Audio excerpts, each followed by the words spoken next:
Magandang araw bayan, naririto na naman tayo sa isang edisyon na kung saan kakapanayamin natin ang ating mga presidente at kung paano ba sila lumalakad sa ating bansa. My name is Shardo at ipapakilala ko sa inyo ang ating dalawang main host. Back to you. Salamat! Ako nga pala si Jessa Luna, ang inyong host. Ngayon, inimbitahan natin ang pinakauna-unang presidente ng ating bansa. Please welcome Mr. Emilio Aguinaldo. Magandang araw sa iyo at magandang araw sa mga mahal kong Pilipino dyan na nanonood. Please have a seat. Maraming salamat sa iyo. Mr. President, may hinanda po akong konting katanungan lamang sa iyo. Walang problema. Maaari mo bang ibahagi ang iyong personal na buhay? Ako nga pala si Emilio Aguinaldo Waipame o mas kilalang Emilio Aguinaldo. Ang aking magulang ay si Carlos Aguinaldo at ang aking ina naman ay si Trinidad Pame. At ako ay kapito sa 8 magkakapatid. At ako ay pinunong militar ng mga mahalagang papel sa paglaban ng Pilipinas para sa kalayaan mula sa Espanya at sa Estados Unidos. Ikaw ho ba ay nakapagtapos ng pag-aaral? Ano po ba ang iyong kursong natapos? Ako ay nakapag-aral sa San Juan de Letran. Ngunit iniwan ko ang aking pag-aaral sapagkat nais kong tulungan ang aking ina na palaguin ang aming farm. Ano po ba ang iyong greatest achievement? I think my greatest achievement is to lead the revolutionary of Filipinos laban sa mga Kastila o laban sa mga dayuhan na gustong sumakop sa Pilipinas. I led Filipino forces to fought Spaniards para sa kalayaan ng bansa. And I declared the Philippine independence on June 12, 1898 and become the President of the Philippines. Ngunit bago yan, kasama din ako sa namuno na nakipaglaban sa noong ikalawang digmaan kasama ang mga Amerikano. Paano ka po ba naging presidente? Bago ako naging presidente bago ako mailuklok sa pagka-presidente ng ating bansa na Pilipinas, ako ay naging isang mayor sa Cavite noong Agosto 1869. Ako ay naging unang pangulo ng Pilipinas pagkatapos kong may deklara ang kalayaan ng ating bansa noong June 12, 1898. Ako ay nahalal bilang isang pangulo sa ilalim ng unang republika ng Pilipinas ng Konstitusyon ng Malolos noong Enero 23, 1899. Bago ito, tumawag ako ng ilang posisyon kabilang ang Pangulo ng Revolusyong Pamahalaan. Ano po ba ang maipapayo mo para sa mga tagapakinig natin dyan? Maybe I can say that fight for what you believe in and stand up for what they believe and work towards their goal. And para sa mga estudyanteng nakikinig dyan, prioritize your school and continue to learn throughout their lives and be a leader. Yun lamang po. Maraming salamat po at pinaunlakan nyo kami dito sa aming programa. Walang anuman. Maraming salamat din sa pag-ibinta at mag-iingat kayong lahat mga kababayan.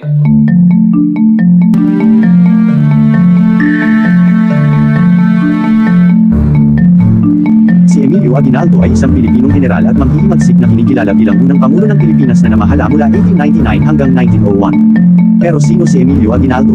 Si Emilio Aguinaldo ay sinilang sa Kawit, Cavite noong ika-26 ng Marso taong 1869. Si Emilio Aguinaldo ay ikapito sa 8 anak ng mag-asawang Carlos Aguinaldo at Trinidad family.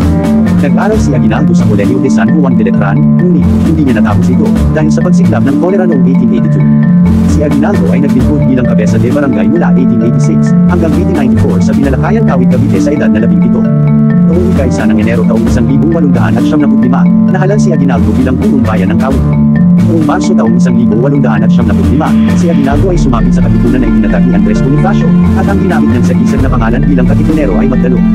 Noong ika-1 ng Enero taong 1896 ay pinakasalan ni Aguinaldo si Quintaria del Rosario, ngunit namatay ito sa sakit na ketong noong ika-6 ng Marso taong 1921 sa edad na 44. Matapos ang 9 na taon ay pinakasalan niya si Maria Agoncillo sa Baraswain Church noong ika-14 ng Hulyo taong 1930. Nang suling ika-4 ng Pebrero taong 1899 ay binaril ng isang Amerikano ang isang sundalong Pilipino na binalaan niyang tumigil sa pagtawid sa tulay ng San Juan, na naging dahilan sa pagsisimula ng digmaang Pilipino-Amerikano. Palayo sa mga tumutugis na mga sundalong Amerikano, nagtungo si Aguinaldo sa Hilagang Luzon kasama ang puwersa ni General Gregorio del Pilar. Buhat sa Kabanatuan ay nagtungo sila sa Pampanga, sa Tarlac, sa Pangasinan, hanggang sa kabundukan ng Ilocos Sur. Nang makarating sa Ilocos Sur ay pinaiwan niya si General Gregorio del Pilar sa Tirad Pass upang mapigilan ang mga sumusunod na kalaban. Ngunit napatay sa labanan si General Gregorio del Pilar pati na rin ang kanyang 60 kawal noong ika-2 ng Disyembre taong 1899. Sa kabilang dako ay lumikas ang grupo ni Aguinaldo sa iba't ibang puok hanggang sa manatili sa palanan sa Isabela upang ipagpatuloy ang paraang gerilya. Ngunit nahuli si Aguinaldo ng mga tauhan ni General Frederick Fonson noong ika-23 ng Marso taong 1901. Nang mahuli ay nanumpa siya na mamumuhay bilang simpleng mamamayan sa lalawigan ng Cavite at ipinahayag ang kanyang pagkilala sa Amerika noong ika-1 ng Abril taong 1901. Ang pagiging tunay na Pilipinong lider ay di kaagad-agad natanggal sa kanyang isipan, kung kaya't ito'y muling sumubok na tumakbo bilang Pangulo noong 1935. Sa kasamaang palad ay natalo siya ni Manuel L. Quezon sa nasabing eleksyon.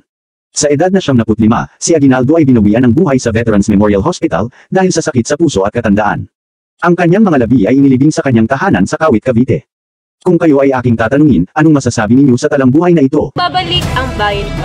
Ngayon ay kilalanin natin ang ikalawang Pangulo ng ating bansa na si Manuel L. Quezon. At makakapanayam natin ang kanyang apo. Magandang araw sa iyo, Miss. Magandang araw rin po. At magandang araw sa mga tagapanood. Maaari niyo po bahagi sa amin ng ilan sa personal na buhay ng iyong lolo na si Manuel Luis Quezon?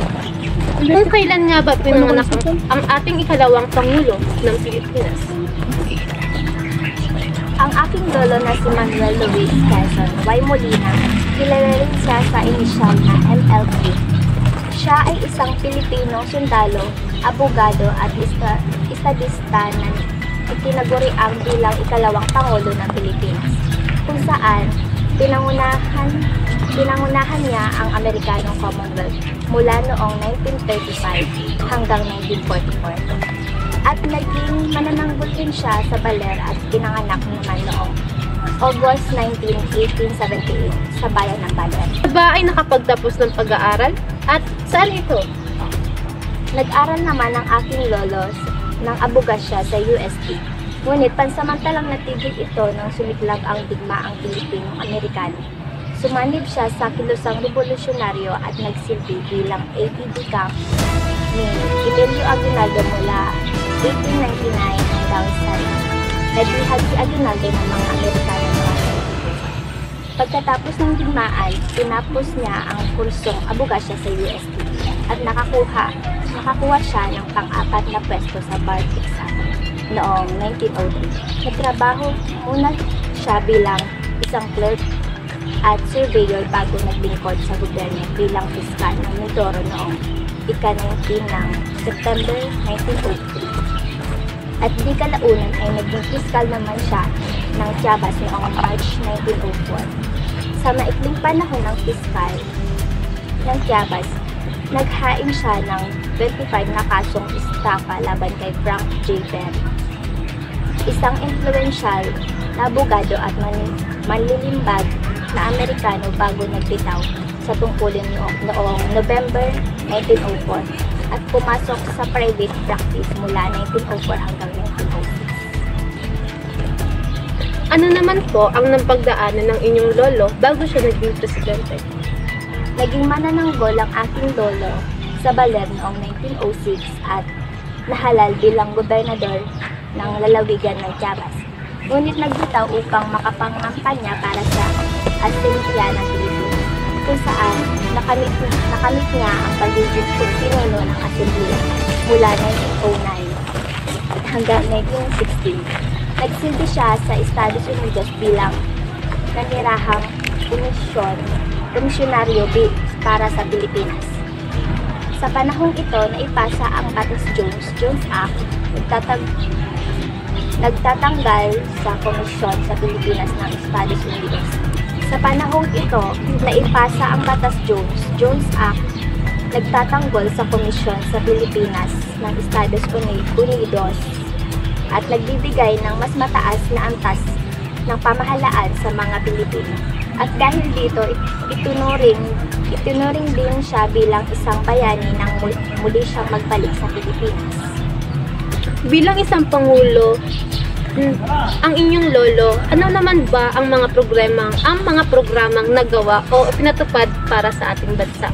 Noong 1935, pinatupad ng ating lolo na si Pangulong Manuel L. Quezon ang isang programa sa hustisya sosyal bunga ng marahas na pakikipaglaban ng mga magsasaka para sa kanilang karapatan sa lupa.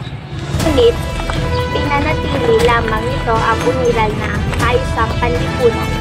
Pinatupad ni Pangulong Quezon ang Commonwealth Act 103 hinggil sa pagtayo ng Court of Industrial Relations at ipinatupad ang compulsory arbitration bilang pangunahing pamamaraan sa paglutas ng isang sosyal pangkagawaan. Nilikha rin niya ang Act 213 na nagbibigay ng proteksyon legal sa mga Pilipino. Maraming salamat sa mga impormasyong iyong binahagi sa aming programa. Maraming salamat.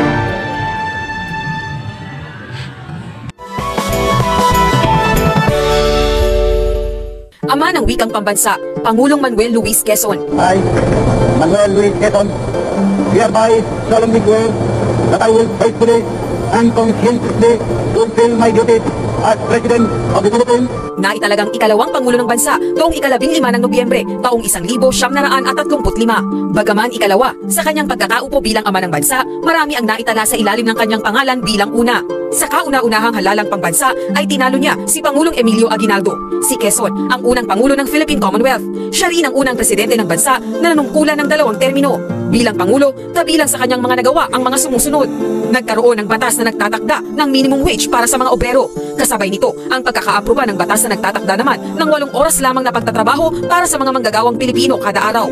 Sa kanyang pamumuno, lumago ang ekonomiya ng Pilipinas. Naging maayos ang sektor ng agrikultura na nagbigay daan sa paglago ng pangangalakal ng ating mga negosyante sa pagluluwas ng mga produkto sa buong mundo.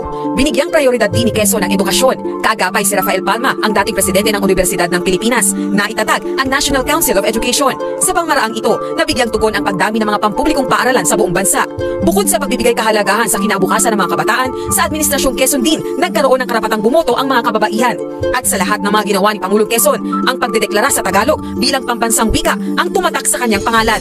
Iniutos niya ang pagtuturo nito sa mga paaralan simula noong taong 1940. Muling naihalal na Pangulo si Quezon noong 1941, ngunit hindi ito naging madali dahil kasabay nito ang pangalawang digmaang pandaigdigan na nagbunga ng pananakop ng mga Hapon sa bansa. Palipat-lipat ang kanyang naging opisina, bunga ng sitwasyong ito. Una sa Corregidor, kung saan siya nanumpa para sa kanyang pangalawang termino. Sa pag-iwas sa mga Hapon, nakapagtatag din siya ng kanyang opisina sa Visayas at sa Mindanao. At sa imbitasyon ng Amerika, nanatili siya ng sandali sa Australia bago makarating sa Amerika, kung saan niya ipinagpatuloy ang kanyang pamamahala at ang mga huling sandali ng kanyang buhay. There is one thought I want you always to bear in mind, and that is that you are Filipinos, that the Philippines are your country and the only country God has given you, that you must keep it for yourself, for your children and for your children's children until the world is no more. You must live for it and die for it if necessary.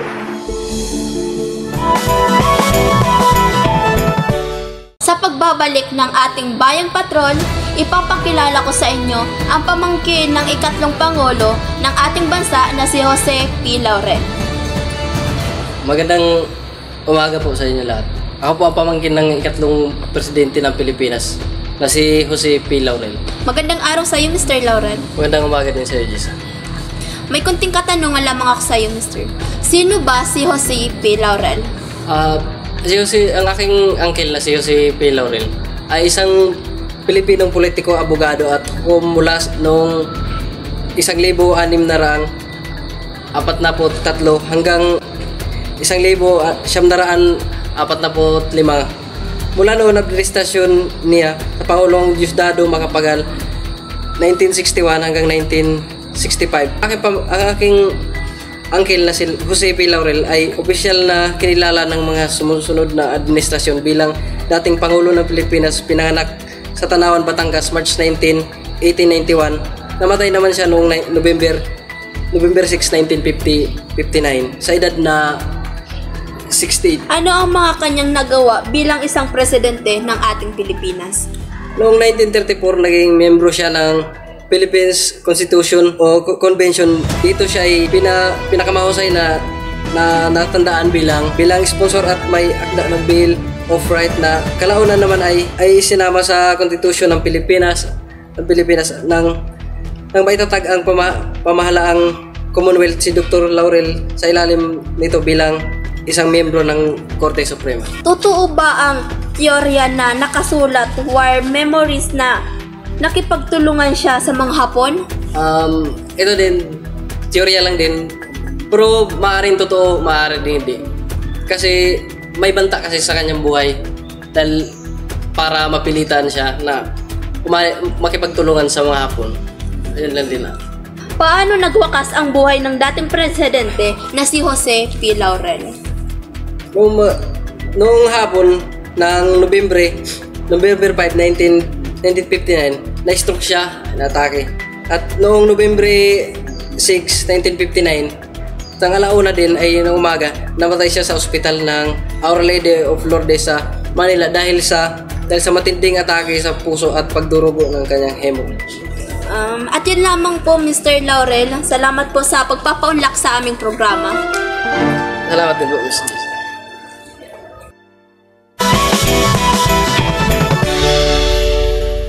Pangulong Jose P. Laurel, isa sa pinakakontrobersyal na naging Pangulo ng Pilipinas. Ipinanganak noong ika-9 ng Marso taong 1871 sa Tanawan, Batangas. Nagtapos ng kanyang abogasya sa Universidad ng Pilipinas noong 1915 at nagsimulang manilbihan sa gobyerno bilang clerk sa Bureau of Forestry Code Committee habang siya ay kasalukuyang nag-aaral. Nahalal bilang senador ng bansa sa unang pagkakataon noong 1925. Naging delegado ng 1935 Constitutional Convention kung saan siya ay napabilang sa tinaguriang 7 Wise Men of the Convention. Si Laurel ang nanguna sa paghahain ng mga probisyon sa Bill of Rights ng ating saligang batas. Bagaman kilala bilang Pangulo, nagsilbi rin si Laurel bilang mahistrado ng kataas-taasang hukuman. Sa katunayan, kinilala siya na isa sa pinakamagaling na Supreme Court Justices sa kasaysayan ng bansa dahil sa mga desisyong kanyang ginawa na naging basehan ng istruktura, limitasyon at kapangyarihan ng bawat sangay ng pamahalaan. Noong panahon ng pananakop ng Hapon, matapos lumisan ng bansa si Pangulong Manuel Quezon, nabuo ang isang provisional government. Ito ang Second Philippine Republic na kanyang pinamunuan. Sa kanyang pamamahala, kagutuman ang pinakamatinding suliraning kanyang hinarap, dala ng nagaganap na giyera. Sa kabila ng kabi-kabilang kaguluhan, nagpatuloy ang pamamahala ni Pangulong Laurel habang tayo ay nasa ilalim ng pananakop ng mga Hapon. Noong 1944, sa pamagitan ng Proclamation No. 29, naideklara ang martial law sa bansa. Sinundan ito ng Proclamation No. 30 na nagdedeklara naman ang pakikidigma ng Pilipinas laban sa Amerika at United Kingdom. Dulot ng mga nangyari sa Laurel government, maraming Pilipino ang tumutol sa kanyang pamumuno. Matapos ang pambobomba ng Amerika sa Japan, sumuko ang mga Hapon. Ito rin ang nagbadya ng pagtatapos ng termino ni Pangulong Laurel. Noong ika-17 ng Agosto, 1945, sa pamagitan ng isang executive proclamation, dineklara ni Laurel ang pagtatapos ng kanyang rehimen. Noong termino lamang ni Presidente Diosdado Macapagal, kinilalang lehitimo ang kanyang pagiging Pangulo ng bansa. Sinubukan muling makabalik sa pwesto ni Laurel, ngunit natalo siya kay Sergio Osmeña sa isang halalang inilarawang pinakamaduming eleksyon sa bansa ng panahong iyon. Nakabalik sa Senado si Laurel noong 1951. Bagaman hinimok na muling tumakbo sa pagkapangulo, matapos ang kanyang termino bilang senador ay nagpasya siyang magretiro sa politika.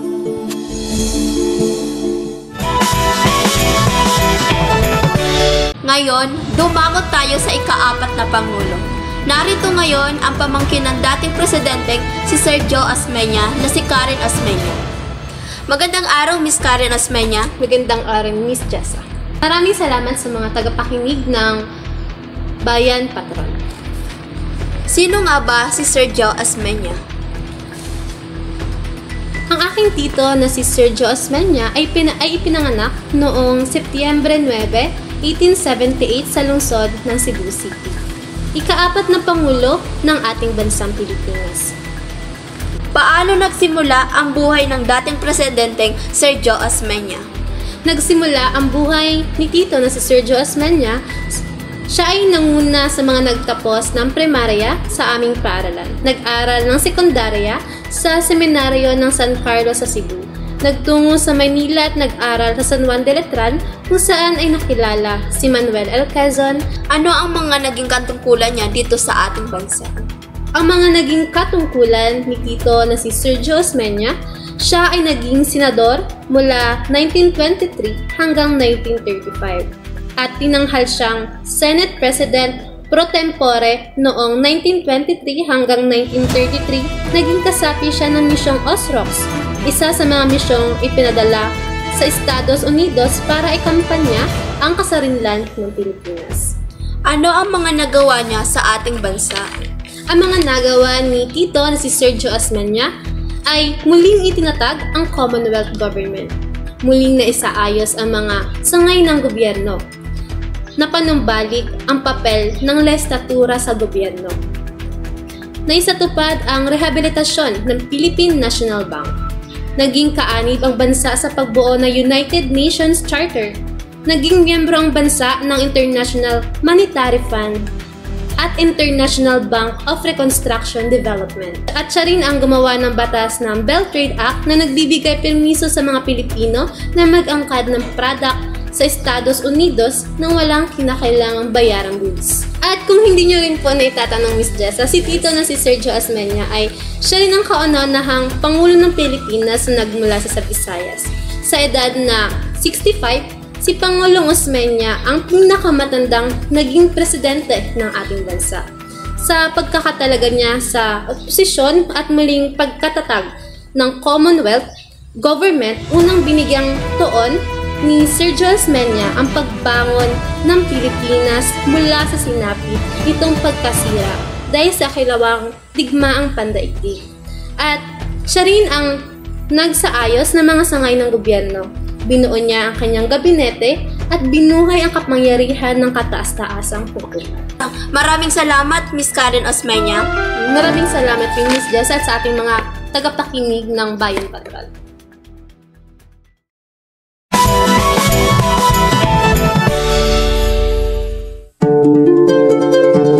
Pangulong Sergio Osmeña, ipinanganak noong ika-9 ng Setyembre taong 1878 sa lungsod ng Cebu.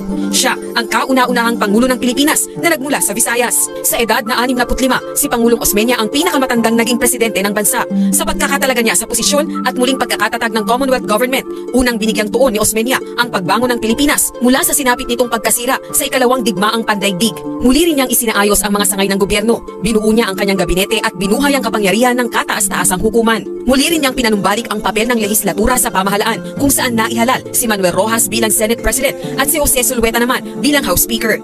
Ang kauna-unahang panukalang batas na tinutukan ng Kongresong ito ay ang rehabilitasyon ng Philippine National Bank. Naaayon ang panukala sa layunin ni Pangulong Osmeña na makaangat muli ang ekonomiya ng bansa. May mga ginawang hakbang din si Osmeña kaugnay ng mga polisiyang may kinalaman sa ating ugnayan sa ibang bansa. Nagpadala siya ng delegasyon sa Estados Unidos upang makiisa sa pagbuo ng United Nations Charter. Kabilang ang Pilipinas sa 51 bansang pumirma rito. Bilang paghahanda naman sa nalalapit na muling kasarinlan ng bansa sa kamay ng mga Amerikano, itinatag ang isang opisinang mga ngasiwa sa ating ugnayang panlabas. Si Vicente V ang tumayo bilang pinunong tagapangulo nito. Sa ilalim ng pamahalaang Osmeña, naging miyembro tayo ng International Monetary Fund at International Bank for Reconstruction and Development. Itinulak din Osmeña sa US Congress ang pagpapasa ng Belt Trade Act at nang maaprubahan, nakatulong ito ng malaki sa ating ekonomiya. Sa pamamagitan nito, nabigyan ng pagkakataon ang bansa na makapagluwas ng ating mga pangunahing produkto sa Amerika nang walang buwis na kinakailangang bayaran. Nagtakda ng halalan noong ika-30 ng Abril taong 1946 batay sa panawagan ni Manuel Rojas, Elpidio Quirino at ng kanilang mga kaalyado. Ito raw ay upang mabigyan ng pagkakataong makapaghalal ang mga Pilipino ng Pangulo, pangalawang Pangulo at mga kinatawan sa Kongreso. Tumakbo si Osmeña, nakalaban niya si Manuel Rojas na nooy nagsisilbi pa rin bilang pinuno sa Senado. Sa halalang iyon, tumangging mangampanya si Osmeña sa paniniwalang iboboto siya ng mga Pilipino dahil batid daw ng mga ito ang kanyang mga magagandang ginawa at ang tapat niyang pamamalakad sa gobyerno. Nagkamali ng akala si Osmeña. Nanalo si Rojas sa halalang iyon. Matapos ng kanyang pagkatalo, bumalik si Osmeña sa Cebu at nanatili na roon hanggang sa kanyang pagpanaw sa edad na 83 dahil sa sakit sa baga. Sergio Osmeña, ang ika-4 na Pangulo ng Pilipinas.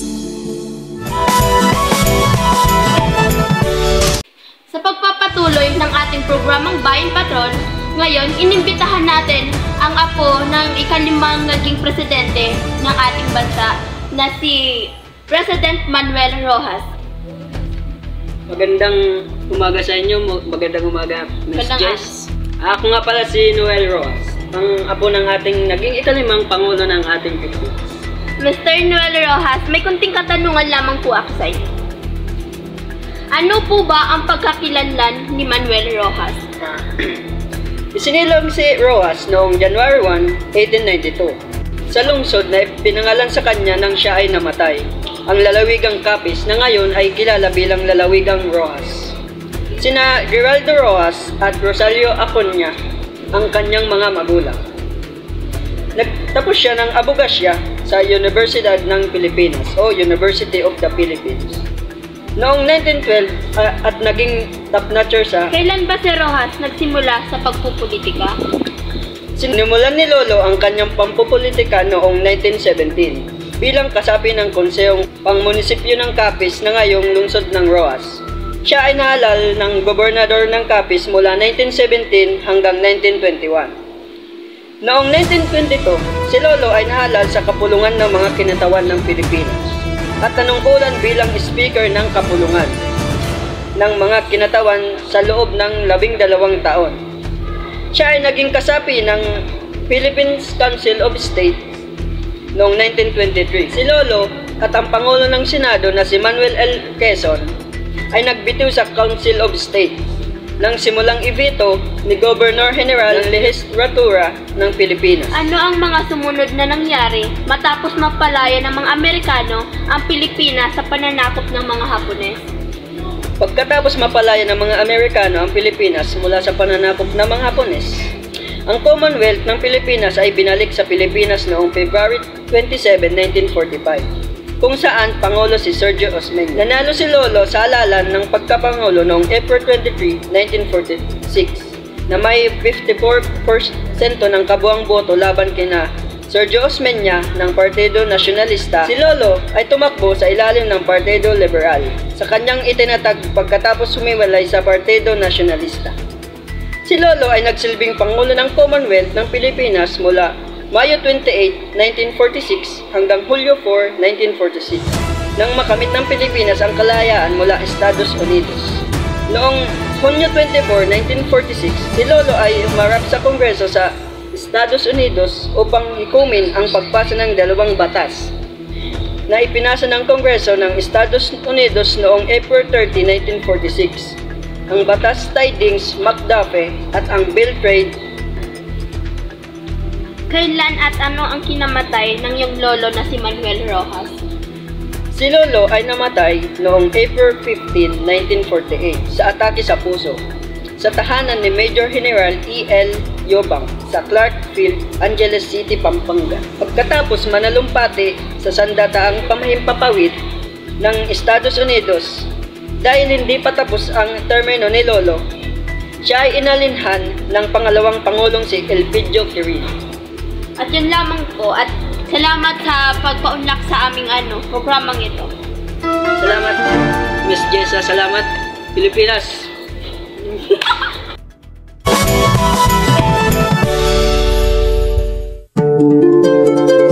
Pangulong Manuel Acuña Roxas, anak nila Gerardo Roxas Sr. at Rosario Acuña, isinilang noong unang araw ng Enero 1892 sa lalawigan ng Capiz. Bago maging Pangulo, maraming posisyon sa gobyerno ang kanyang pinagdaanan. Nagsimula ang kanyang pagsisilbi bilang halal na konsehal ng Capiz. Matapos nito ay naging pinakabatang gobernador naman ng kanyang probinsya. Napabilang din si Roxas sa mababang kapulungan ng Kongreso kung saan sa loob ng 12 sunod-sunod na taon ay nagsilbi siya bilang Speaker of the House. Bukod sa mga yan, naging miyembro rin si Roxas ng Constitutional Convention, Secretary of Finance, tagapangulo ng National Economic Council at National Development Company, Brigadier General ng United States Army Forces in the Far East, guerrilla leader at military leader ng Philippine Commonwealth Army. Naihalal din siya bilang senador ng bansa kung saan siya ang napiling maging tagapangulo ng Senado. Nang sumunod na taon, bago ganapin ang halalang pampanguluhan, tumiwalag si Roxas at ang ilan niyang mga kaibigan sa Nationalista Party upang buuin ang Partido Liberal. Si Roxas ang naging kandidato ng partidong ito para sa pagkapangulo. Nakalaban niya sa halalang iyon si Pangulong Sergio Osmeña na tumatakbo para sa kanyang ikalawang termino. Nanalo si Roxas nang makakuha siya 54% ng kabuuang boto. Nanumpa siya bilang Pangulo noong ika-28 ng Mayo, taong 1946. Ilang buwan matapos ang umpisa ng kanyang termino, naiproklama ang kasarinlan ng Pilipinas sa Estados Unidos. Ito ang dahilan kung bakit si Roxas ay tinaguri ang huling Pangulo ng Commonwealth at unang Pangulo ng ikatlong Republika ng Pilipinas. Lugmok sa problema ang bansa sa pag-uumpisa ng kanyang panunungkulan. Matindi ang tinamong pinsala ng bansa sa gyera. Sa pamamagitan ng ayuda mula sa United Nations at pag-utang sa Estados Unidos, nasimulan agad ang mga proyekto para sa muling pagsasaayos ng mga nasirang istruktura tulad ng mga kalsada at paaralan. Sa administrasyon din ni Rojas nabuo ang konsepto ng pagtatatag ng Bangko Sentral ng Pilipinas upang mapayabong ang ekonomiya ng bansa. Dagdag pa rin din ni Rojas ang sektor ng agrikultura. Ipinoklama niya epektibo sa buong bansa ang Rice Share Tenancy Act of 1933 na sinusugan ng Republic Act 1946 o ang Tenant Act. Ibinagkaloob din ni Rojas ang amnestiya sa lahat ng mga kinasuhan at sinasabing nakipagsabwatan sa mga Hapon, kabilang na si dating Pangulong Jose P. Laurel. Ang desisyong ito ni Pangulong Rojas ay nagbunga ng muling pagkakaisa ng mga Pilipino. Bagamat pagbango ng sentro ng bawat pagkilos ng Administrasyong Rojas, binalot naman ito ng mga kontrobersya. Kabilang dito ang korupsyon sa kanyang pamahalaan at ang pang-aabuso ng militar sa kanayunan na nagpaigting muli sa kilusang makakaliwa, ang hukbo ng bayan laban sa Hapon o Hukbalahap na pinamunuan ng kanilang supremong si Luis Taruk. Sa kasaysayan, ang dalawang problemang ito ang naging mantsa sa magandang pamamalakad sa kanyang gobyerno. Hindi natapos ni Pangulong Rojas ang kanyang termino noong 15 ng Abril taong 1948 matapos ang kanyang talumpati sa Clarkfield, Pampanga. Inatake sa puso si Rojas at namatay sa araw ding yaon. Manuel Acuña Rojas, ang ika-5 Pangulo ng Pilipinas. Sinimulan mo na naman ba ang araw mo nang wala kang kabuhay-buhay? Ano ba yan? Kumain ka ba? Wala kang kabuhay-buhay. Dito na lang natin. Sinimulan mo naman ba ang araw mo nang wala kang kagana-gana? Ano ba yan? Kanina ba? Di ka nakakasabay. Ulit tayo guys, ulit tayo. Paano nakakalimutan mo na ang mga bagay-bagay? Tiger, ano na? So itaray mo na itong Sting. Ang Sting lang ang magbibigay ng galing, talino at lakas. Pero hindi ang kagwapuan, kaya huwag ka nang umak. Hatong sa trabaho, Lodi, energy, di ka napapagod. Wow, ang sarap ng pakiramdam, pag-isip at sakalam. Mas ganado sa pagsikap pag may energy, sarap. 1, 2, 3, 4, stick, stick, stick. Hataw sa stick, stick. Hataw sa sikap, sikap. Hataw sa energy, hataw sa sarap. Hataw sa stick, stick. Hataw sa sikap, sikap. Hataw sa energy. Ano ba kanina ka ba? May hinahanap ka ba? Hinahanap ko po kasi yung classroom. Hataw sa stick, hataw sa sikap, sikap. Hataw sa energy, hataw sa sarap. Nagbabalik ang Bayan Patrol. Ngayon ay kilalanin natin ng kaangin na Pangulo ng ating bansa na si Elpidio Quirino at ngayon ay ating makakapanayam ang kanyang apo. Magandang araw sa iyo, Miss. Magandang araw. Magandang araw sa mga manonood ng Bayan Patrol. Maaari mo bang isalaysay kung sino si Elpidio Quirino? Si Elpidio Quirino ay ika-6 na Pangulo ng ating bansang Pilipinas noong 1984 to 1953. Pinanganak siya noong November 16, 1890 sa lugar ng Vegan City, sa lugar ng Quezon City. Anong mga nagawa si Elpidio Quirino? Umpisahan niya ang DFA o Department of Foreign Affairs. Naging pangunahing layunin niya ang pagkaroon ng tamang relasyon sa ibang bansa. Bigyan din niya ng importansya ang pandaigdigan, kapayapaan, karapatan pantao. Kasama din siya sa kanyang nagawa pagbawas ng bilang ng base militar ng mga Amerikano sa bansa sa bilang na 23. Ano ang mga programa na ipinatupad niya?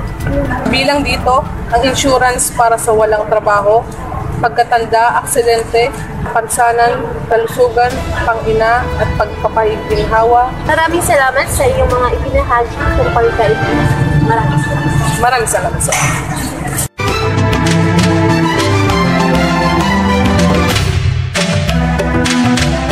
Ngayong araw noong 1949, itinalaga bilang ika-6 na Pangulo ng Republika ng Pilipinas si Elpidio Quirino. Naging kinatawan muna siya ng Ilocos Sur noong 1919, senador noong 1925, at vice-presidente ni Pangulong Manuel Rojas noong 1946. Nang mamatay si Rojas, iniluklok si Quirino bilang Pangulo. Kilala ang kanyang administrasyon sa pagpapatayo ng Bangko Sentral ng Pilipinas, pagpapalawak ng patubig, pagsasaayos ng sistema sa kalsada, pakikipagsapalaran sa industriya at kapayapaan sa pagitan ng Pilipinas at bansang Japan.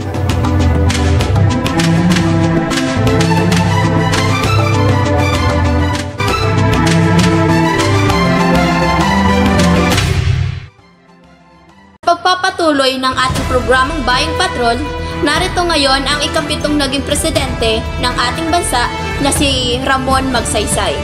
Magandang araw sa inyo at sa inyo. Magandang araw sa iyo. Sa iyo. May konting katanungan lamang ako sa iyo, Mr. President. Maaari mo bang ibahagi sa amin ang iyong personal na background at kung paano kayo naging bahagi sa politika ng ating Pilipinas? Ako po si Ramon Magsaysay. Ipinanganak ako noong August 31, 1907 sa Ibas, Zambales. Nag-aral ako sa University of the Philippines at nagtapos sa kursong Mechanical Engineering noong 1933. Matapos ang aking pag-aaral, nagtrabaho din ako sa ilang kumpanya bilang isang mechanical engineer. Ngunit ang aking pagnanais na makapagsilbi sa bayan ay humantong sa akin sa larangan ng politika. Naging bahagi ako ng isang kilusang gerilya noong panahon ng World War II bilang bahagi ng hukbong mapagpalaya ng bayan. Matapos ang digmaan, nagsalbi rin ako sa ilalim ng administrasyon ni Pangulong Manuel Rojas bilang isang gwardyang bayan. Noong 1949, naluklok ako bilang kinatawan ng ikatlong distrito ng Zambales sa Kongreso.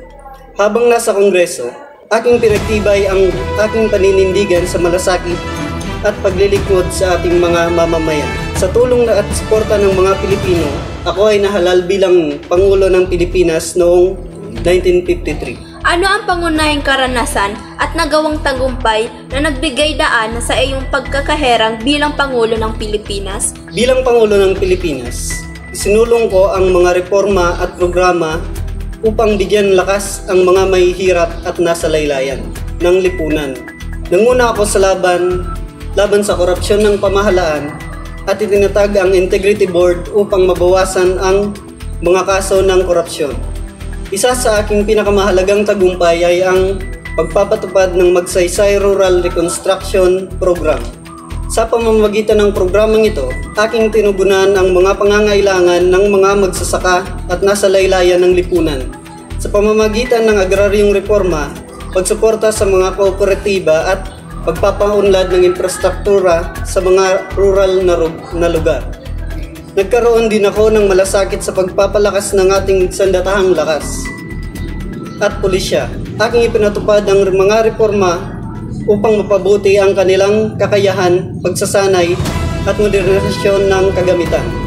Bilang isang leader, aking pinahalagahan ng malasakit sa bayan, integridad at patas na pamamahala sa pamamagitan ng aking paninindigan at pagsisikap. Aking natamo ang tiwala at suporta ng mga Pilipino. Ano ang mga pangunahing reforma ng iyong ipinatupad upang labanan ang korupsyon sa pamahalaan? Sa panahon ng aking panunungkulan, ipinatupad ko ang iba't ibang mga reforma upang labanan ang korupsyon sa pamahalaan.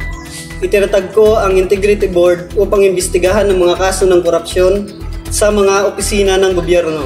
Naglaan din tayo ng mga mekanismo para sa pagsusuri at pagsisiyasat ng mga anomalya sa mga proyekto ng pamahalaan. Mahigpit nating ipinatupad ang transparency at accountability sa paggastos ng pondo ng bayan. Naniniwala ako sa pamamagitan ng malasakit at pagiging tapat sa tungkulin ng bawat lingkod bayan, malalampasan natin ang hamon ng korupsyon. Paano ninyo tinugunan ang mga pangangailangan ng mga magsasaka at nasa laylayan ng lipunan sa pamamagitan ng Magsaysay Rural Reconstruction Program? Ang Magsaysay Rural Reconstruction Program ay isang proyekto na naglalayong tugunan ang mga pangangailangan ng mga magsasaka at nasa laylayan ng lipunan. Sa pamamagitan ng MRRP, naglayon tayo ng pondo para sa pagsasagawa ng mga reforma sa sektor ng agrikultura. Ipinagpatuloy natin ang distribusyon ng lupa sa mga magsasaka upang matiyak ang kanilang seguridad sa pagmamayari ng lupang sa kanilang sinasaka. Nagbigay rin tayo ng pautang at suporta sa mga kooperatiba at samahan ng mga magsasaka. Kasama na rin sa programa ang pagpapaunlad ng mga infrastruktura sa mga rural na lugar tulad ng mga irigasyon, kalsada, paaralan at mga pasilidad ng kalusugan. Ito ay upang matiyak ang mga komunidad sa mga rural na lugar ay magkaroon ng pantay at na pagkakataon sa pag-unlad. Ano ang mga inyong nagawa upang palakasin ang ating mga sandatang lakas at pulisya? Pinahalagahan natin ang kahalagahan ng mga sandatahang lakas at pulisya sa pagpapanatili ng kaayusan at seguridad ng ating bansa. Ano ang iyong naging papel matapos ang iyong termino bilang Pangulo ng ating Pilipinas? Matapos ang aking termino bilang Pangulo ng Pilipinas, patuloy akong naglingkod sa bayan sa iba't ibang kapasidad. Naging isang aktibong tagapagtanggol ng mga karapatan at kapakanan ng mga Pilipino. Nagpatuloy akong magsulong ng mga proyekto at programa na naglalayong mapabuti ang buhay ng mga mahihirap at nasa laylayan ng lipunan. Naging boses ako ng mga nangangailangan at patuloy na lumaban para sa karapatan at katarungan sa ating lipunan. Sa pamamagitan ng aking mga natitirang taon, hinikayat ko rin ang mga susunod na lider na sundan ng landas ng pagsiserbisyo at malasakit sa bayan. At yung lamang po at salamat sa pagpapaunlak sa aming programa. Maraming salamat din. The new President of the Philippines speaks. My countrymen, you have called upon me to assume the highest office within your gift. I accept the trust humbly and gratefully. My sole determination is to be President for the people. I shall use all the force at my command to the end that the sovereign authority of the government shall be respected and maintained. There can be no compromise with this loyalty. I have been warned that too much is expected of this administration, that our people expect the impossible. For this young and vigorous nation of ours, nothing is really impossible.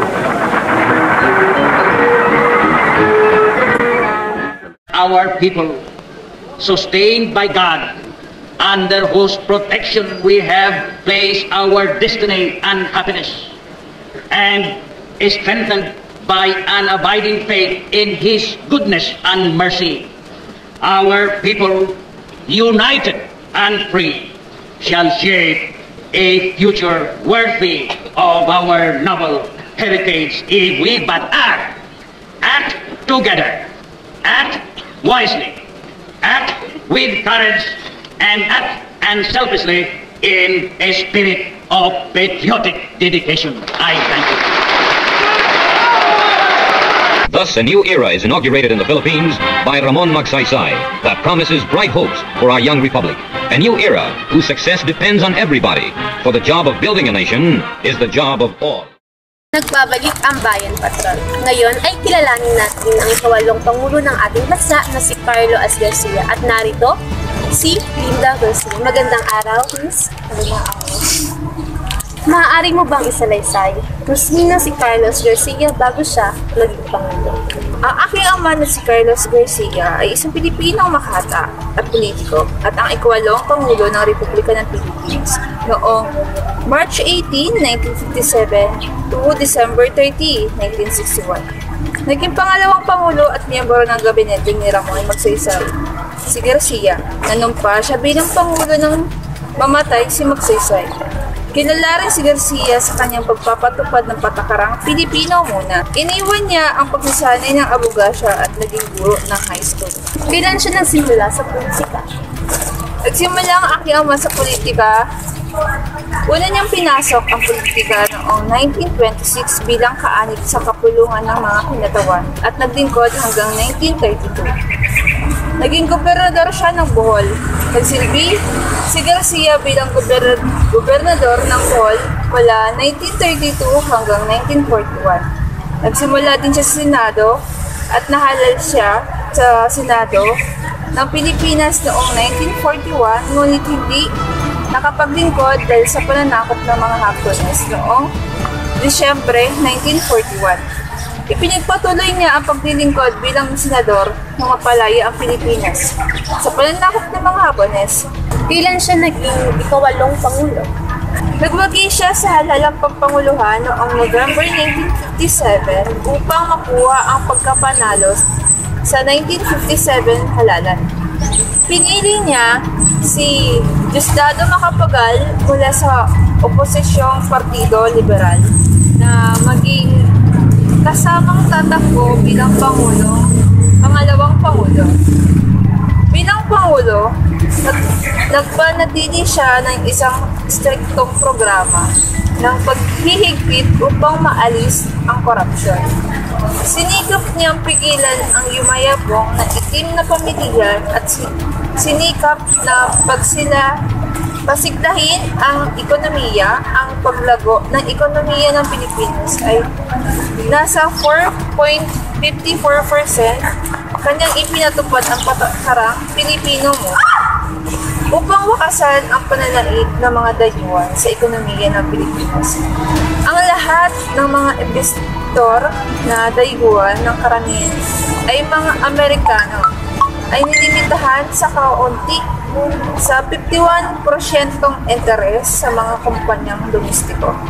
Sinimulan rin niya ang paglayo sa buong pagsasalay sa Estados Unidos bilang guarantor ng seguridad ng Pilipinas at naghanap ng bagong orientasyon tungo sa ibang mga bansang Asyano. Ang mga patakaran ito ay hindi nagustuhan ng mga Amerikano. Sinikap rin ni Garcia na buhayin ang mga katutubong pangkultura upang pagtibayin ang pagkakakilanlan pambansa ng mga Pilipino. Habang nasa kapangyarihan ang mga pamahalaan ni Garcia ay nakipag-usap sa mga pinuno ng Estados Unidos upang mailipat sa kontrol ng Pilipinas. Ang mga hindi na ginamit ng mga base militar ng Amerika sa kalaunan ay naging labis sa pagiging makapilipino ni Garcia at ang pagsira sa kanya ay pinasimulan sa mga pahayagan. Sumubok ba ulit siya tumakbo ng isang Pangulo? Noong 1961, sa gitna ng isang bumabagal na ekonomiya at mga aligasyon ng korupsyon, si Garcia ay natalo sa halalan ng pagkapangulo sa kanyang pangalawang Pangulo, si Diosdado Macapagal. Pagkatapos ng pagkatalo, siya ay nagretiro na sa politika.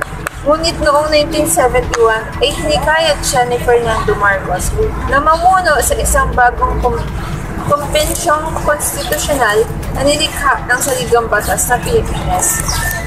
Noong 1973, ngunit namatay siya bago pa makuha ang posisyon.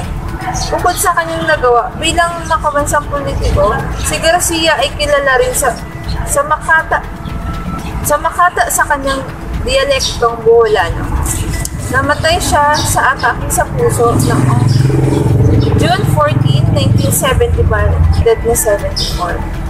Ano ang mga nagawa ni Carlos Garcia sa Pilipinas? Ang nagawa ng aking ama sa Pilipinas, inilunsad niya ang patakarang Pilipino Muna o August 21, 1958. Ipinagpatuloy rin niya ang pakikipag-ugnayan sa mga karatig bansa sa Asia. Tanging Thailand lamang ang tumugon. Maraming salamat sa mga impormasyon na inibigay. Salamat.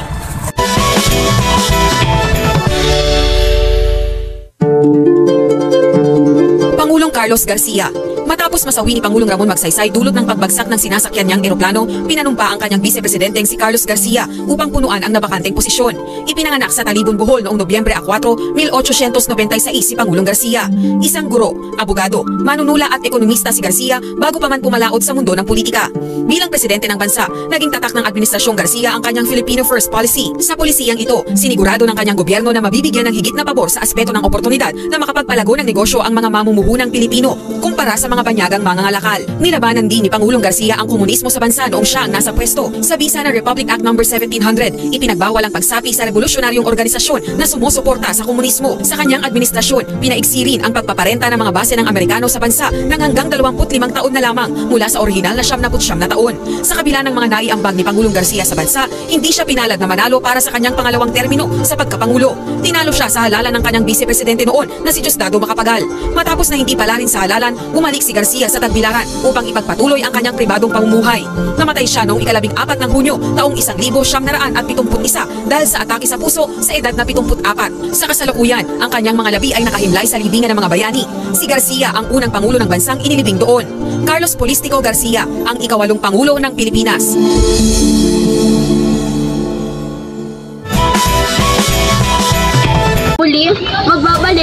Bayan Patrol. Ngayon, narito ang asawa ng ikasyam na naging dating presidente ng ating bansa na si Diosdado Macapagal. Narito si Eva Macapagal na kung saan isinalitan niya ang buhay ng kanyang asawa na si Diosdado Macapagal. Magandang araw, Eva. Kunting katanungan lang po ako sa inyo. About po sa inyong asawa na si Diosdado Macapagal. Sino po ba si Diosdado Macapagal? Ang aking asawa ay isinilang siya sa San Nicolas, Lubao, Pampanga noong 28 September 1910 kina Orbona Macapagal at Roman Panganto.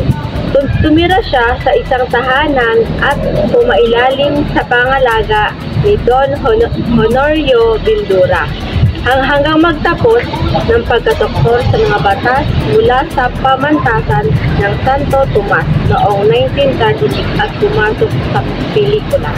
Ano po ang mga nagawa o naiambag niya sa ating bansa?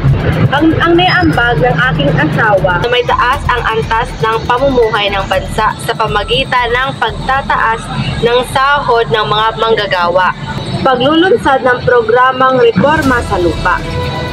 Pinalitan niya ang patakaran ng paghahati ng ani o kita sa sakahang lupa o mga paubahang lupa. Pagitan ng kasama at ng mga may-ari ayon dito, dapat ibaba sa 25% ng buong ani ang ibabayad ng kasama sa may-ari ng lupa. Ay pinagtibay ng batas Republika. Lamang po at maraming salamat po at pinanakan niyo kami dito sa aming programa. Salamat po ulit. Maraming po.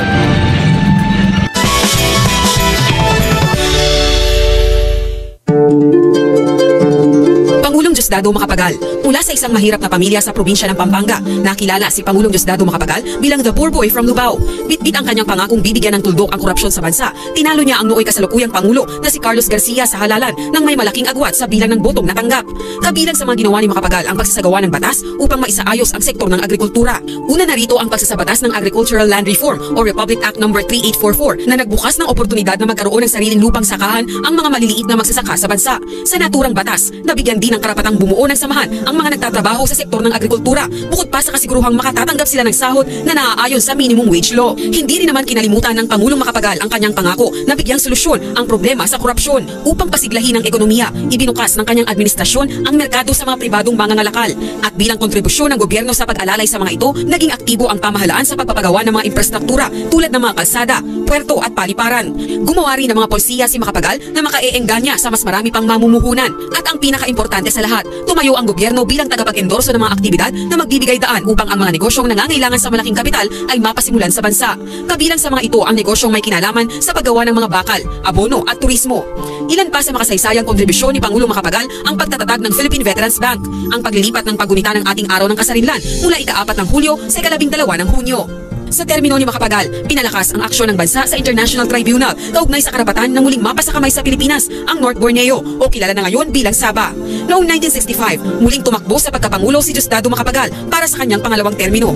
Dahil sa mga akusasyon ng korupsyon at ramdam na pagtaas ng presyo ng mga bilihin, bukod pa sa patuloy na problema sa kapayapaan at kaayusan sa bansa, hindi siya pinalad na magwagi sa naturang halalan. Matapos nito ay nagretiro siya sa mundo ng politika, subalit naging aktibo pa rin sa mga gawaing pambansa. Naihalal siya bilang Pangulo ng Constitutional Convention noong 1971 at nagsilbi bilang miyembro ng Philippine Council of State noong 1986. Ang nalalabing lakas ni dating Pangulong Macapagal ay ginugol niya sa pagbabasa at pagsusulat. Binawian siya ng buhay noong April 21, 1997 dahil sa komplikasyon sa sakit ng pneumonia. Diosdado Pangan Macapagal, ang ika-9 na Pangulo ng Pilipinas.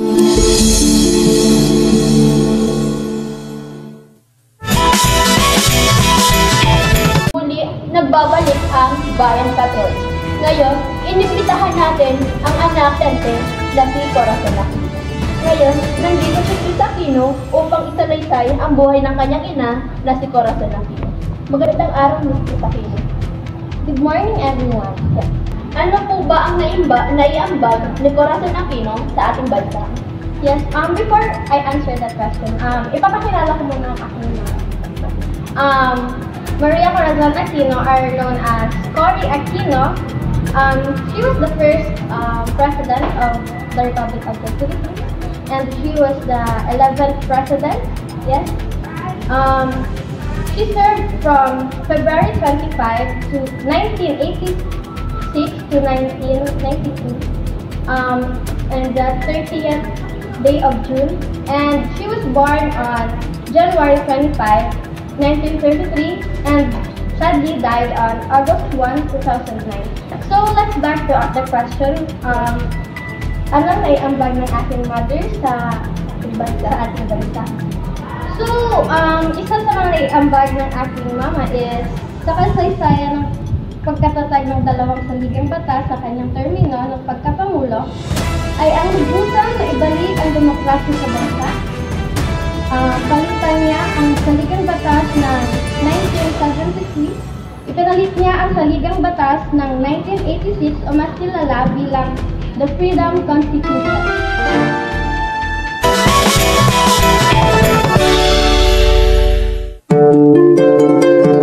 Pangulong Corazon Cojuangco Aquino, ang kauna-unahang babaeng pangulo ng bansa, tinawag na tita Cory ng ordinaryong Pilipino, binansagan din siyang mother of Philippine democracy at ang Joan of Arc ng modernong panahon. Sari-saring parangal ang kanyang tinanggap habang at pagkatapos niyang magsilbi bilang presidente ng bansa. Kabilang narito ang Time Magazine Woman of the Year, Eleanor Roosevelt Human Rights Award, United Nations Silver Medal, Canadian International Prize for Freedom, Ramon Magsaysay Award for International Understanding, one of Time Magazine's 20 most influential Asians of the 20th century, World Citizenship Award, Martin Luther King Jr. Nonviolent Peace Prize, at United Nations Development Fund for Women. Malaki ang inasahan ng sambayan ng Pilipino kay Cory Aquino, kahit pa nga simpleng may bahay lang siya bago maihalal bilang Pangulo. Nang maupo sa kanyang posisyon, itinatag niya ang revolusyonaryong gobyerno habang hinihintay na maratipikahan ang 1987 Constitution. Nakita rin niya bilang banta sa kapangyarihan ng bansang may kasarinlan ang pananatili ng base militar ng mga Amerikano, kung kaya't iniutos niyang lisanin ng mga Amerikano ang military bases nila sa Zambales at Pampanga. Kabilang pa sa mga ginawa niya na naging tatak ng kanyang administrasyon ang pagrereforma sa Family Code of the Philippines at ang pagbabago ng istruktura ng ehekutibong sangay ng gobyerno sa pamamagitan ng Administrative Code of 1987. Ganito rin ang kanyang ginawa sa Korte Suprema upang mapanumbalik ang pagiging independyente nito. Nakita ni Tita Cory na napakaraming dapat gawin matapos ang mahigit 2 dekadang pamumuno ni Pangulong Marcos. Kabilang sa una niyang pinagtuunan ng pansin ang pagbabayad sa nooy 26 na bilyong dolyar na utang ng bansa.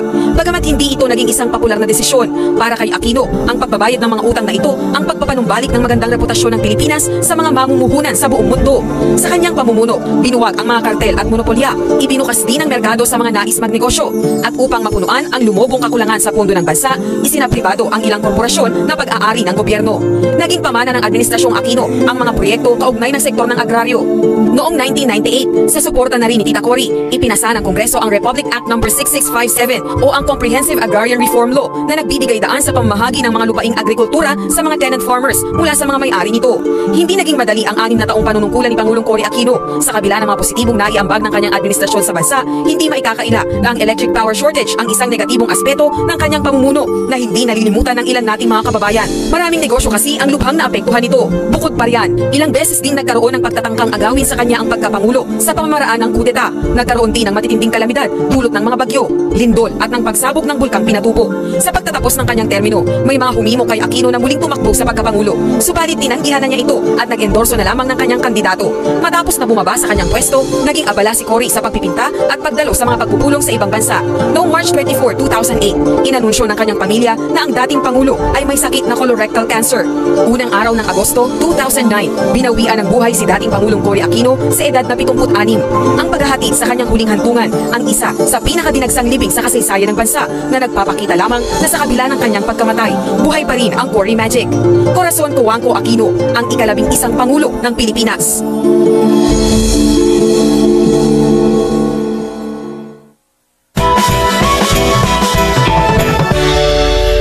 Abot kamay mo na ba ang pangarap mo dahil sa bago mong pabango? At naririto na nga ang makabagong sikreto ng mga kababaihan ngayon, ang Victoria's Secret Perfume. Long-lasting ang bango, amoy pa ng crush mo.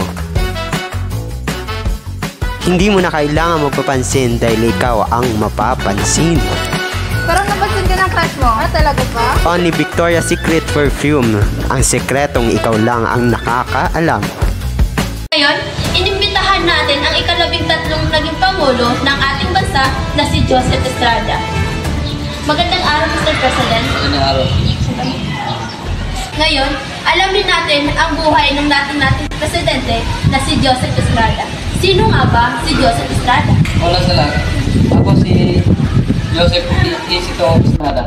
Pinanganak ako noong April 19, 1937. Kasalukuyang edad ko ngayon ay 86. Kailan ba nagsimula ang iyong pagiging presidente at paano niyo ito ginampanan? Nagsimula ako noong June 30, 1998 hanggang January 20, 2001. Pinalawak ko ang administrasyon ko, ang saklaw ng aking Comprehensive Agrarian Reform Program, CARP, sa mga walang lupang magsasaka sa kalayunan na mamahagi ako ng mahigit 2,666,000 hectares at 660,000 hectares ng kabilang ang lupang pinag-aari ng traditional na pilit sa kalayunan. Paano naman po natapos sa pinag-sale? Natalsik ako sa pisto matapos akong akusahan noong 2001 corruption na humantong sa impeachment at pagpuputista ng mga tao at tinawag na itsa to. Ako ay nakatulan ng pagkakasalang pagdarambong at kalaunan ay napatawan ng reaksyon pagkasmo. Natin lamang po at salamat sa pagpapaunlak sa aming program nito.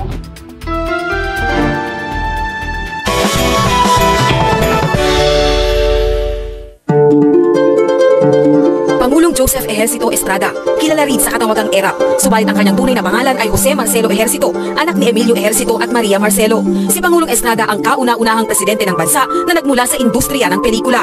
Sa halalan noong 1998 na pinanalunan niya, malaki ang naging lamang sa boto ni Estrada sa kanyang mga naging katunggali. Nanumpa siya bilang ika-13 presidente ng bansa noong Hunyo 30, 1998.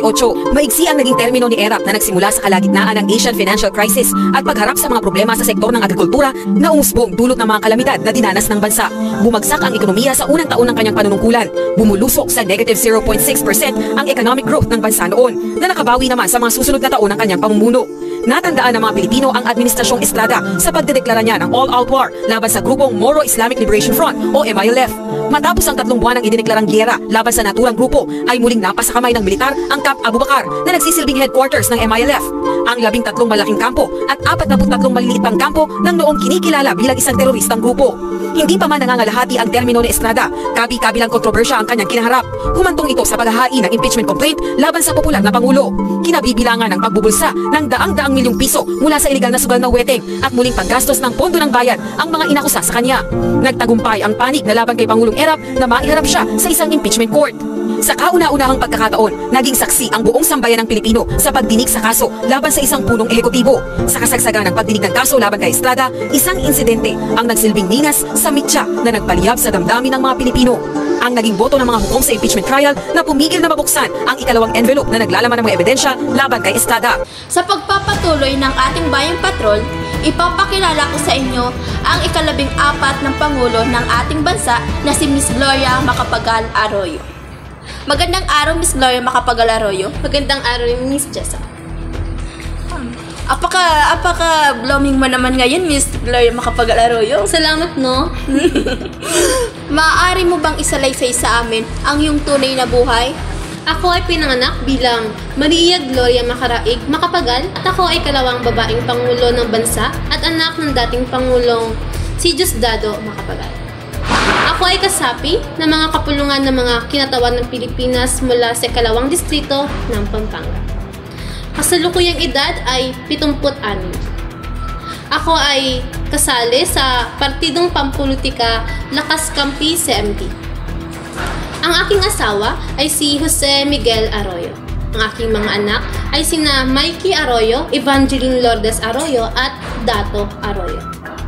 Ako ay profesor ng economics na pumasok sa pamahalaan noong 1987 na naglingkod bilang pangalawang kalihim at ilalim kalihim or undersecretary ng Kagawaran ng Kalakalan at Industriya sa pagtalaga sa akin ni Pangulong Corazon Aquino. Tapos maglingkod bilang senador mula 1992 hanggang 1988 Ako ay nahalal na pangalawang Pangulo sa ilalim ni Pangulong Joseph Estrada, kahit na ito ay tumakbo sa kabilang partido. Pagkatapos nga makasuhan si Estrada ng korupsyon, nagbitiw siya sa propesyon niya bilang gabinete bilang kalihim ng kagawaran ng kagalingang panlipunan at pagpapaunlad at sumali sa lumalaking bilang ng mga oposisyon sa Pangulo na humarap sa paglilitis. Ako ay nahalal na maupo bilang Pangulo sa loob ng 6 na taon noong kontrobersyal na eleksyon ng Pilipinas noong Mayo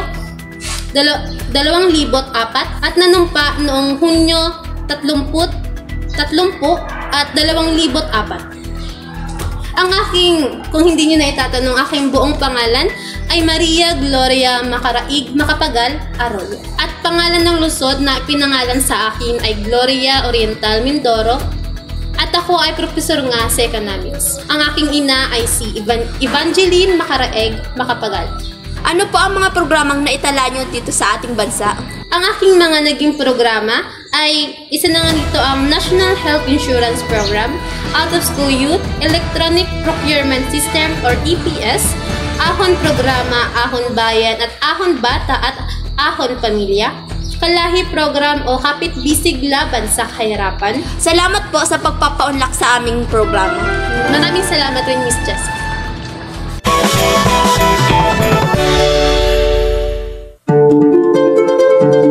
Pangulong Gloria Macapagal Arroyo, anak ni dating Pangulong Diosdado Macapagal. Bago pumasok sa mundo ng politika si Arroyo ay propesor siya sa Ateneo de Manila University, kung saan isa sa kanyang naging estudyante ang kasalukuyang presidente ng bansa na si Benigno Aquino III. Sa imbitasyon ni Nooy Pangulong Cory Aquino, sumabak sa pagsiserbisyo sa gobyerno si Arroyo bilang Assistant Secretary at Undersecretary ng Department of Trade and Industry. Matapos nito ay kumandidato siya, nanalo at nagsilbi bilang senador noong 1991 hanggang 1998. Matapos na magsilbi sa Senado, naihalal naman siya bilang pangalawang Pangulo. Mahigit 2 taon sa kanyang paninilbihan bilang Vice-Presidente, naganap ang People Power 2, napatalsik sa pwesto si Pangulong Estrada at si Gloria ang humalili sa kanya. Hindi naging madali ang mga taon ng paninilbihan ni Pangulong Gloria sa mga panahong tinatapos niya ang termino ni Presidente Erap. Presyon ang legalidad ng kanyang pagkakaupo sa pinakamataas na posisyong politikal sa bansa. Hindi rin tumitigil ang protesta at pangalampag sa kanyang pamahalaan ng mga taga-suporta ng mga Estrada na nananawagan ng pagpapalaya sa mga ito matapos ikulong si Pangulong Erap at si Senador Jinggoy Estrada sa kasong pandarambong. Naganap din ang pagtatangkang magsagawa ng rebelyon laban sa Administrasyong Arroyo. Tinawag itong Oakwood Mutiny. Nalampasan ni Arroyo ang mga problemang ito. Muli siyang tumakbo at nanalo sa halalan noong 2004. Bagaman naideklara at nakapanumpa para sa kanyang ikalawang termino, naging kontrobersyal ang kanyang pagkakapanalo. Ang mga akusasyon ng pandaraya laban kay Pangulong Gloria ay lalong umigting nang lumabas ang Hello Garci tape. Sa panahong ito, isinagawa ni Arroyo ang pamosong I am sorry speech. Lumakas ang panawagan para sa kanyang pagbaba sa pwesto at mayroon pang naghain ng reklamong impeachment laban sa kanya. Hindi ito umusad sa Kongreso at natapos din niya ang kanyang ikalawang termino. Sa kanyang pamumuno, umabot sa 4.5% ang average economic growth ng bansa, mas mataas kaysa sa Administrasyong Cory Aquino, Ramos at Estrada. Sa katunayan, isa ang Pilipinas sa mga kakaunting ekonomiya sa Timog Silangang Asya na hindi nagbago ang takbo sa kabila ng naganap na global financial crisis noong taong 2008. Sa Administrasyong Arroyo, naisabatas ang kontrobersyal na Expanded Value Added Tax Law na nagsilbing centerpiece ng kanyang economic reform agenda. Sa kanyang pamahalaan, nagkaroon ng polisiya sa pagpapatupad ng holiday economics na naglalayong palakasin ang domestic tourism. Sa kasalukuyan ay nasa ilalim ng hospital arrest si Pangulong Arroyo dahil sa kasong maling paggamit ng pondo ng Philippine Charity Sweepstakes Office o PCSO. At bagaman ganitong uri ng sitwasyon ang kinakaharap niya ngayon, nasa ikalawang termino na si Gloria Arroyo sa kanyang posisyon bilang kinatawan ng ikalawang distrito ng Pampanga sa Kamara. Gloria Macapagal Arroyo, ang ika-14 na Pangulo ng Pilipinas.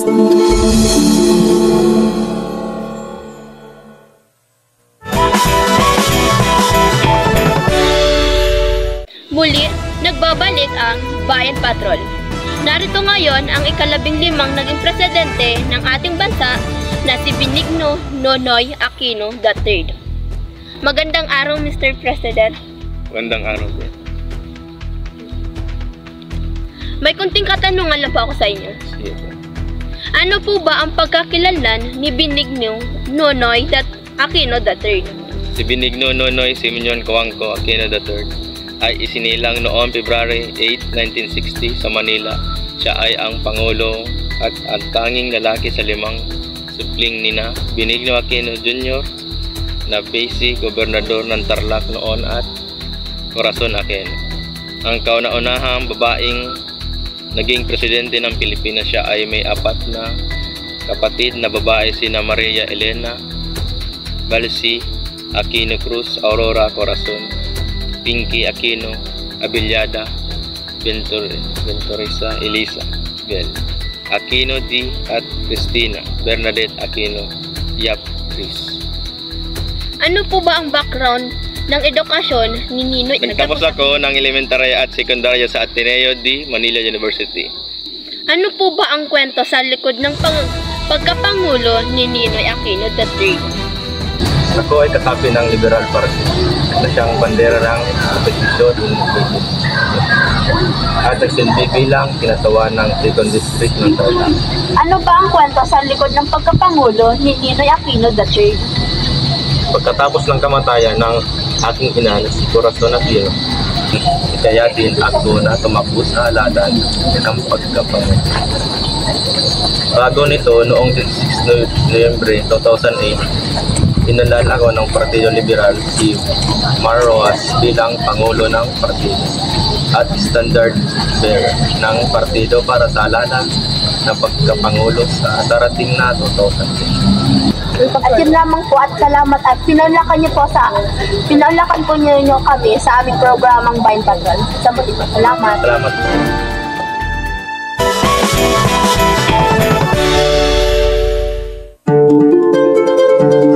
Pangulong Benigno Simeon Cojuangco III, kauna-unahang presidenteng walang asawa, ikalawang pangulong anak ng dating punong ehekutibo ng bansa, ikatlo sa pinakabatang naihalal sa pinakamataas na posisyon, at ikatlong pangulo rin na hindi ginamit ang Malacanang bilang kanyang opisyal na tirahan. Sa kanyang pag-upo, dala niya ang pangako ng panunungkulan sa pamamagitan ng matuwid na daan.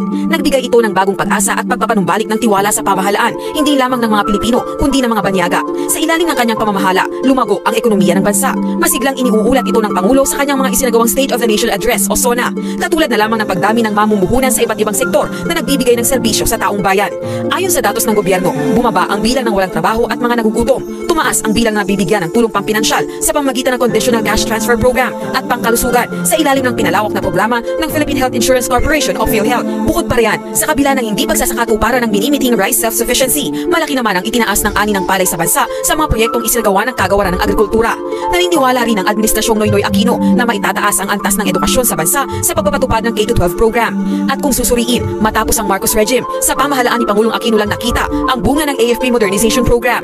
Subalit tulad ng mga pangulong kanyang sinundan, marami rin ang mga kritisismong kanyang tinanggap. Kabilang na sa mga ito ang pagkwestiyon sa mabagal daw niyang aksyon sa mga problema ng bansa. Noynoying ang salitang ibinansag ng kanyang mga kritiko rito. Tinuligsa rin si Aquino sa kakulangan daw ng pagbibigay ng tulong sa mga nasalanta ng Bagyong Yolanda. Sa mga kontrobersyal na panukalang batas, isinisisi rin kay Aquino ang hindi maipasa-pasang Freedom of Information Bill na kanyang ipinangakong bibigyan ng prioridad noong panahong siya ay nangangampanya pa lamang. At kamakailan lang, may mga grupo pang nanawagan ng kanyang pagbibitiw sa pwesto kaugnay ng pagkamatay ng 44 na miyembro ng PNP Special Action Force sa Mamasapan o Maguindanao. Sa kasalukuyan, kaliwat kanan ang natatanggap ng kritisismo ni Pangulong Aquino sa sinusuportahan niyang pagsusulong ng Basic Law on the Bangsamoro Autonomous Region. Sa nalalabi pang panahon ng panunungkulan ni Noynoy Aquino, bukod sa patuloy na pagsisikap nitong makamtan ng bansa ang pangmatagalang kapayapaan, nananatiling mataas ang pagbabantay ng kanyang pamahalaan laban sa korupsyon at kahirapan. Hindi rin tumitigil ang mga taga-palasyo na hanapan ng solusyon ang lumalawig na problema sa pag-okupa ng China sa ating teritoryo sa Spratlys. Sa nalalapit na pagtatapos ng kanyang administrasyon, nananawagan si Pangulong Aquino na iboto ang magpapatuloy ng kanyang sinimulang tuwid na daan. Benigno Simeon Cojuangco Aquino III, ang ika-15 Pangulo ng Pilipinas.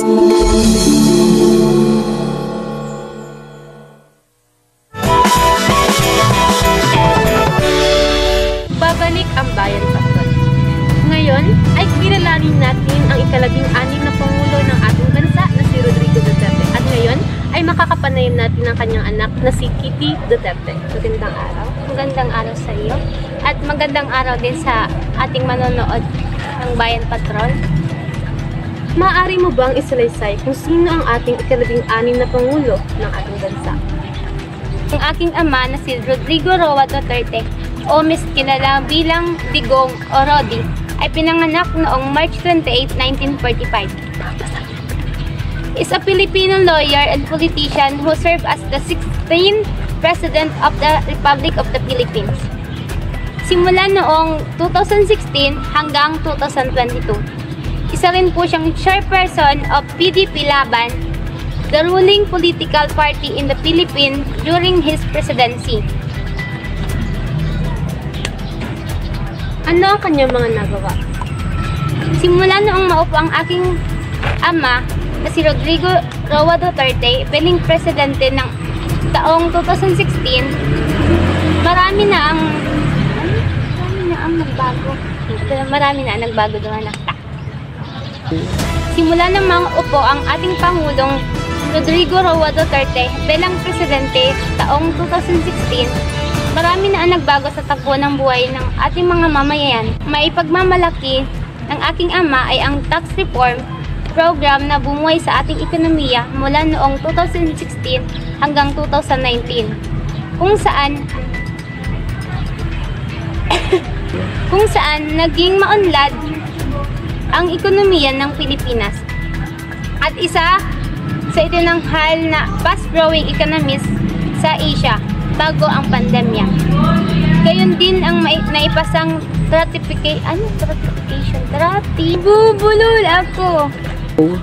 Gayon din ang naipasang Rice Tarification Law noong 2019 na naging daan upang matiyak ang pagkain ng bawat Pilipino. At isa sa pinakamalagang aspeto ng mga nagawa ng ating Pangulong Duterte ay ang pagsugpo ng kriminalidad at war on drugs na umani ng kritisismo. At marami pang ibang bagay na nakatulong sa ating bansa. Salamat sa inyong mga ibinahaging impormasyon tungkol sa inyo. Maraming salamat sa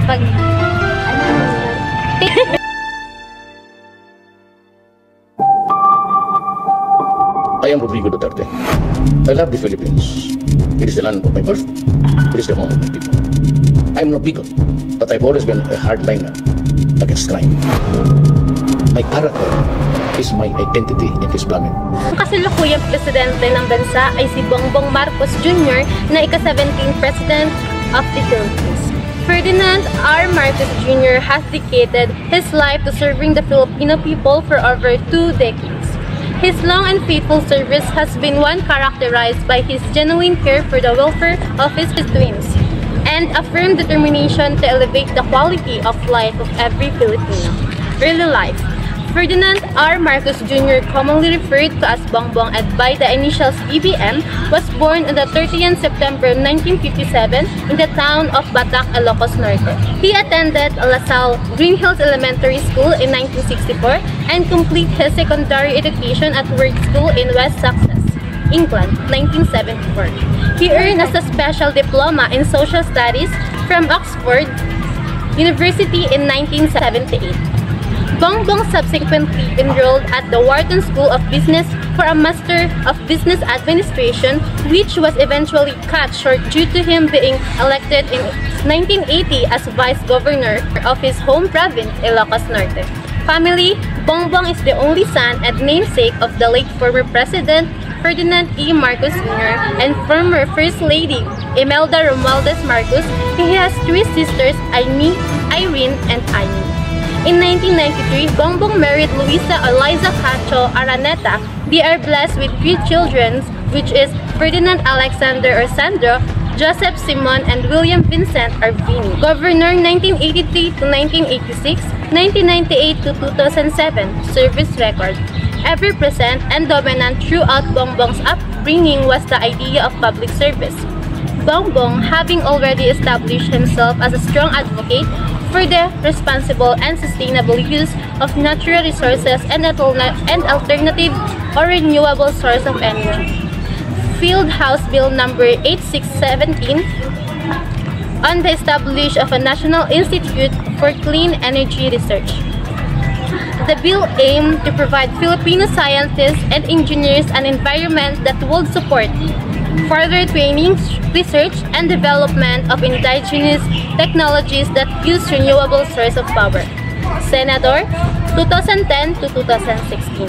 During Bongbong's time as Senator of the Republic, he prioritized providing support to overseas Filipino workers or OFWs through the authorship of Senate Resolution number 379, tasking the Senate Committee on Foreign Relations to look into the remedial measures taken by the Department of Foreign Affairs, which is DFA, in protecting the welfare and interests of OFWs and Filipinos seeking employment in Taiwan. Bongbong strongly advocates for greater local government reform and sought to empower them through the provision of more extensive, comprehensive, and responsive national government support. True to form, he further commit his time in the Senate to pursue his aspiration of providing Filipinos with sustainable, affordable, and reliable energy through the bills and resolutions he filed, such as Senate Bill number 2593, which is Hydrogen Research, Promotion and Development Act of 2010. His campaign for the presidency was anchored on the theme of unity, which found resonance in the hearts and minds of millions of Filipinos. He invited them to co-create with him a country that prioritizes growth, collaboration, and participatory society.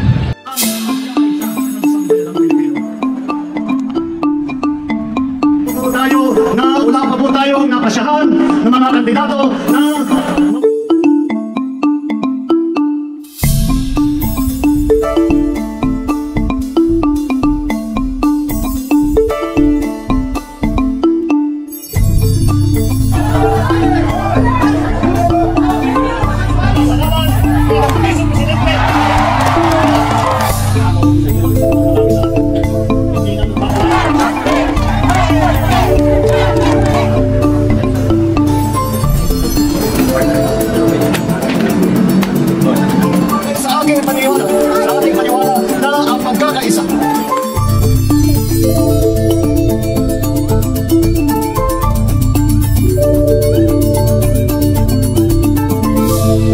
Paano nagsimula ang kwentong Pita Mo? Magsisimula ang ating kwento sa isang babaeng nagngangalang Karen. Si Karen ay isang masipag na mag-aaral, mabait, ngunit sobrang mahiyain. Matagal na akong nag-iisa at sanay na ako. Palagi na lang kasi akong pinaglalaroan ng mga lalaki. Kaya ayun, nawalan na ako ng tiwala sa kanila. Inaisip ko na okay lang na mabuhay mag-isa. Saya naman ako, pero may kulang pa rin. Patuloy kong hinahanap ang mga bagay-bagay nakakompleto sa akin. Ngunit alam ko na darating din sa tamang panahon na mahanap ko rin yon. Sa ngayon, kailangan mo lang enjoyin at maging positibo sa lahat ng bagay. Malay mo, andyan lang si Mr. Right, nakikita ka at pinagmamasdan ka. Sa di inaasahang pagkakaalam ni Karen, yun na pala ang unang araw na kung saan magbabago ang kanyang pananaw. Dahil sa isang taong tatawagin na lang natin sa pangalang Daddy Finger. Si Daddy Finger ay maalaga kahit siya ay tibo, ang puso naman niya ay titibok-tibok. Ay, sorry po.